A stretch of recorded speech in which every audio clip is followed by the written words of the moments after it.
we have had a measles outbreak in my community of Naples, Florida, and the adjacent town of Ave Maria, Florida. There have been approximately 66 confirmed cases in this community since January 1 through February 14th, 2026. Because this infection has not been seen for many, many years in this community and in most parts of the country, it's alarming to families, it's alarming to patients, it's alarming to the whole community. Welcome to the Dr. Thornburg Wellness Podcast, where pediatrics meets functional medicine, blending science-backed insight, common sense, and a touch of shamanic wisdom from a father of 8.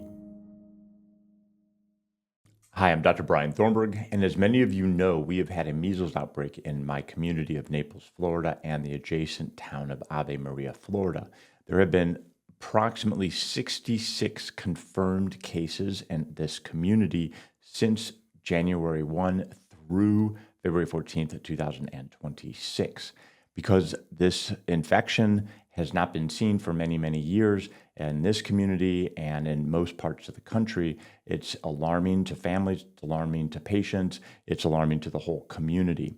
So I have been conducting and putting online a lot of informative videos that go in depth to what measles is, what the historical pattern of measles has been, what the difference is between measles prior to the introduction of the vaccine to now, the epidemiology, the incidence, the complications, how to treat measles, and comparing measles to a common cold to give an anchoring perspective of the severity of measles.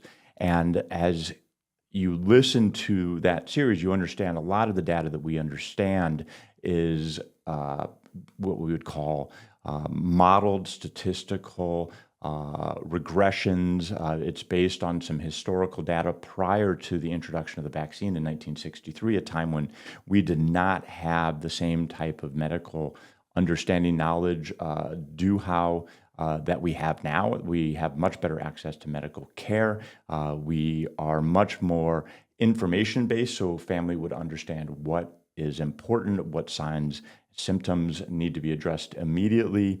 And of course, it is much easier to get to a hospital and access medical care now as compared to prior to 1963.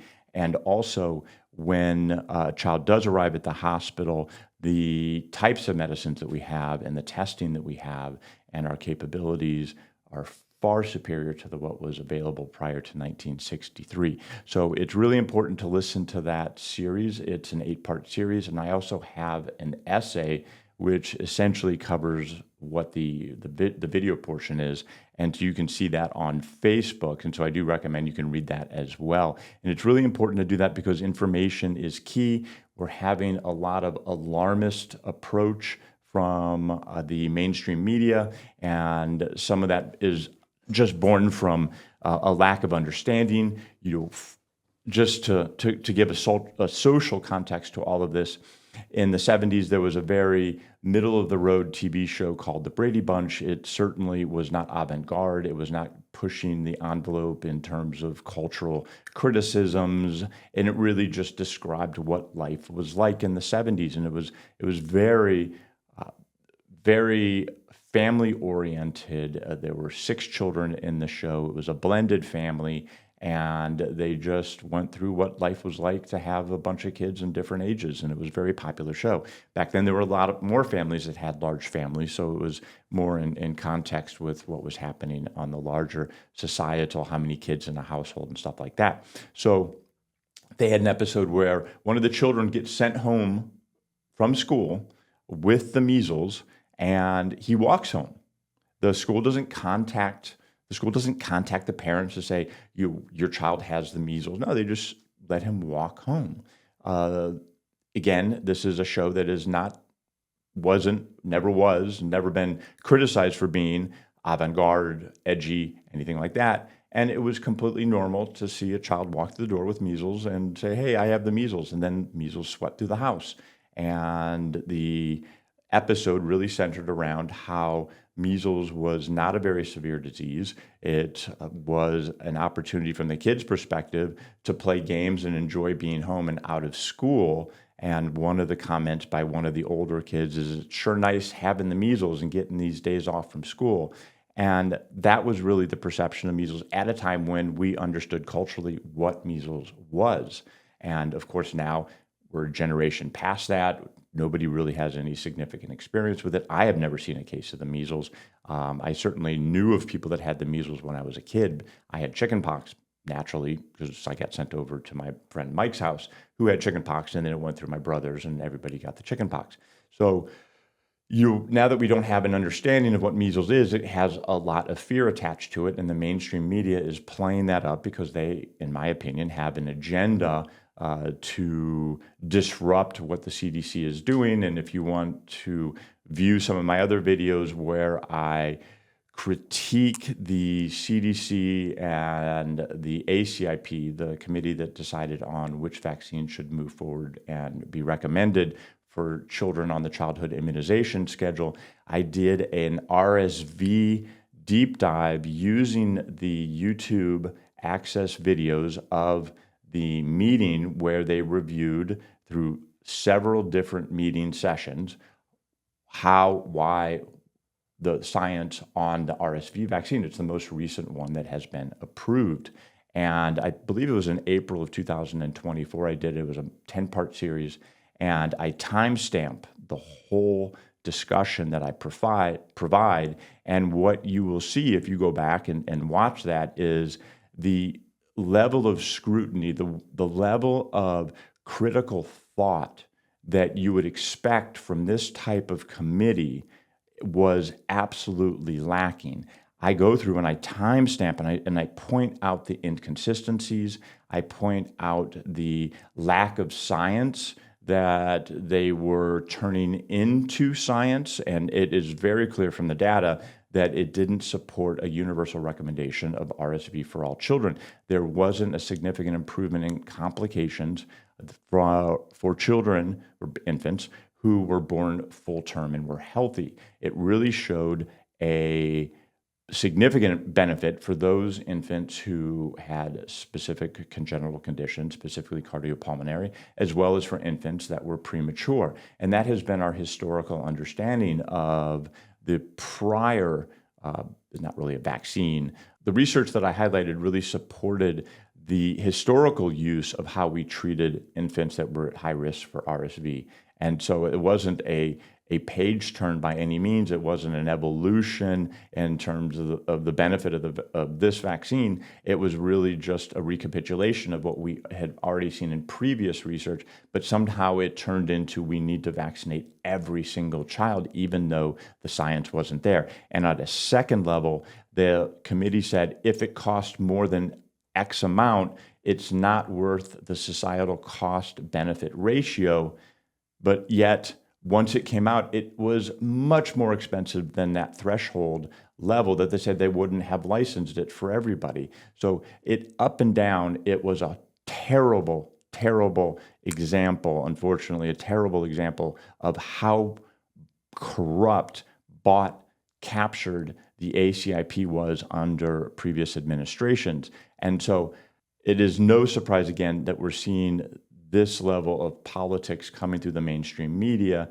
just given chase the money, follow the money, and you will trace it right back to the pharmaceutical industries, who are one of the largest advertisers on mainstream media.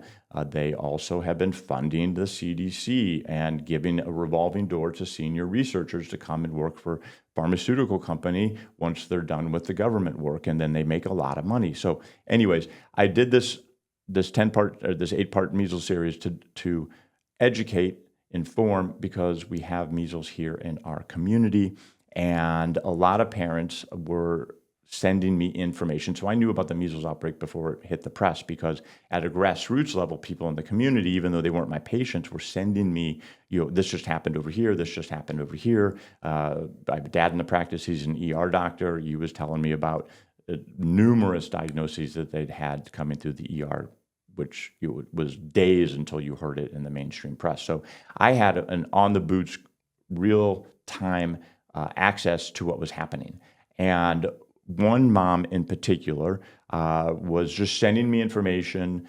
She's not a patient, so I wasn't providing any medical advice or anything like that. And she was appreciative of just having a lifeline. And I asked her to come on to the podcast to give a real life a testimonial of what it was like to have unvaccinated children who all four contracted the measles, and they're older than 5 years old, they're younger than 18, and she was very happy to do it. All the family was actually very excited to come on. Then they started to pull back their level of engagement. They became concerned about community pushback. They became concerned about the effects this would have on their teenage children's socialization. The kids were concerned about how that would work for them in their social groups if they were identified as people that have had the measles and were unvaccinated. And it just goes to show when there is fear involved, because again, we haven't seen measles for a generation, then all of a sudden there is a lot of bias. There's a lot of shunning that occurs. Shun the non-believer is a saying we say around my house.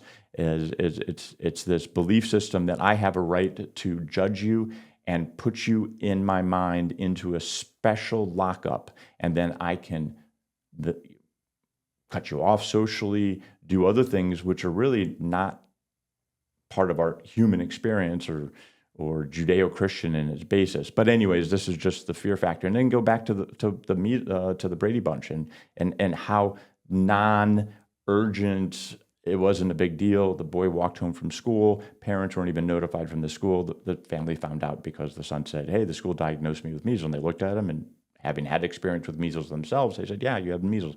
And so it's unfortunate that this level of intimidation is still occurring in our society. So the family wrote a letter instead, and they wanted to have me read it anonymously. And this is really important because as a physician, a lot of these little details I don't see because I'm medically trained. And so I don't see a lot of the moving from 1, 2, 3, 4 in the same way as somebody who isn't medically trained or somebody who somebody who isn't medically trained. And so the mom was willing to write the letter, even though they weren't willing to come on the podcast. And I love the fact that they just stayed true and they were willing to help because she wanted to get the information out there.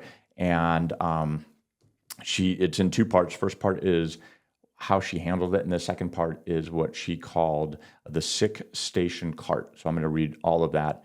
And thanks a lot for watching, and make sure you stay educated about the measles, understand how to handle this from a calm, evidence-based perspective, and go watch my 8-part series, read the essay, and I appreciate you guys watching.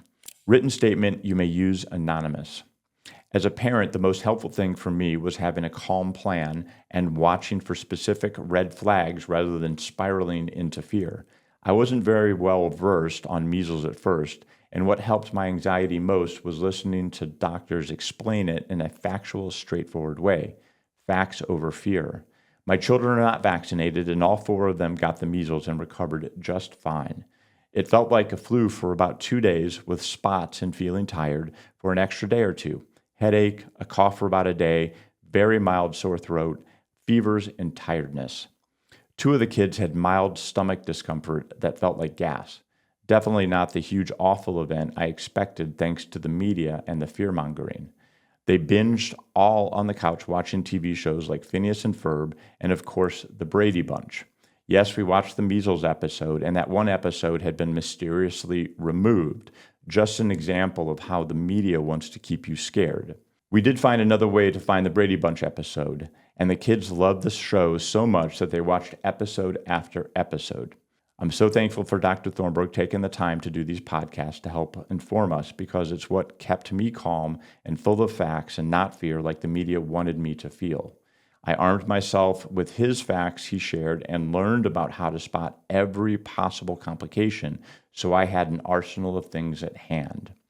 As well as my own personal research on what to use was ChatGPT as a guide for any questions I had. We also had a mom that is a naturopathic doctor, and she helped us on Messenger with some questions we had. It's a mom's group, and they're all very supportive, but ChatGPT was the best tool I had, especially late at night when I needed something.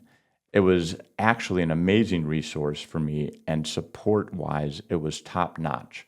My motto was be prepared, not scared. That's great. Here's her practical parent survival tools that helped me.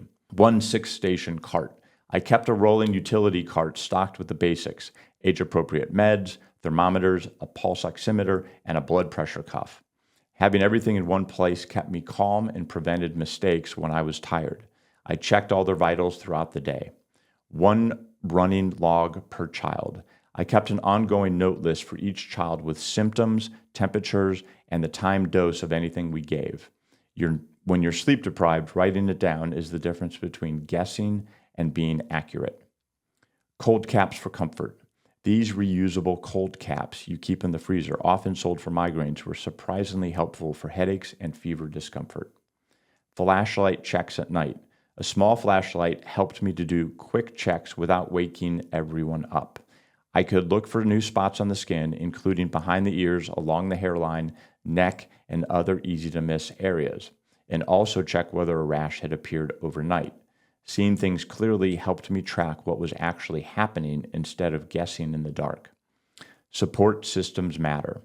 What helped me emotionally was having trusted doctor-led resources to better understand what was happening and stay grounded when I felt anxious. 1 safety note I learned that I wish more parents heard: avoid aspirin with viral illnesses. Read labels for salicylates. I also learned that products like adult Pepto-Bismol contain a salicylate ingredient and aren't recommended for kids and teens during viral illnesses because of Ray's syndrome risk. So I felt it important to double-check labels and ask a medical professional if you're unsure. Thanks a lot, and I hope you continue to follow my factual, evidence-based, scientific-driven data. I'm a board-certified pediatrician of more than 25 years. I'm a child abuse doctor of 16 years plus. I'm a father of 8 children, all biological. I approach medicine from an osteopathic, allopathic, and functional medicine perspective. I was trained osteopathically in medical school. I am board certified and did an MD residency. I'm board certified by the MDs. And I was certified in child abuse. Now I just do consultations and don't require a certification for that. And I am functionally trained and tons of experience. Thanks a lot for watching. Thank you for joining us on the Dr. Thornburg Wellness Podcast. Come for the science and common sense. Stay because it works.